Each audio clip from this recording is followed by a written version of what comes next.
Hi అండి, అందరికీ నమస్కారం. విశ్వశనామ సంవత్సర ఉగాది శుభాకాంక్షలు అందరికీ. ఈరోజైతే మార్నింగ్ అయితే ఇరుకల్ల పరమేశ్వరి అమ్మవారి టెంపుల్కి అయితే వచ్చేసాను. లోపలికి వెళ్దారండి. ఇక్కడైతే ఈరోజు ఉగాది రోజు స్పెషల్గా టెంపుల్ మొత్తం అలంకరించినారండి. చాలా బాగుంది ఉగాది రోజు. ఇంకా ఆలస్యం చేయకుండా లోపలికి వెళ్ళిపోదారండి.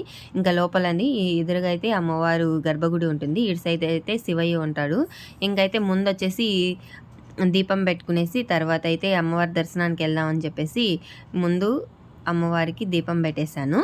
ఇంకా దీపం పెట్టేసుకున్న తర్వాత అమ్మవారి దర్శనానికి అయితే వచ్చాను. క్యూలో అయితే నిల్చుకో ఉన్నాను.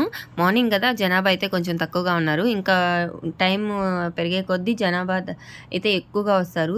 ఉగాది రోజు అమ్మవారికి అయితే చాలా బాగా జరుగుతుంది. ఇంకైతే లోపలికి వెళ్ళి దర్శనం చేసుకొని వచ్చేసిన తర్వాత ఇక్కడ పక్కన అమ్మవారు అయితే ఉంది. ఇక్కడ అమ్మవారికి దండం పెట్టేసుకునేసి ఇక్కడ శివయ్య ఉన్నాడు కదా, శివయ్య కాడకు కూడా వెళ్ళి దండం పెట్టుకున్నాను. ఈరోజు విశ్వశనామ ఉగాది సంవత్సరం రోజు ఇలా జరిగింది. వీడియో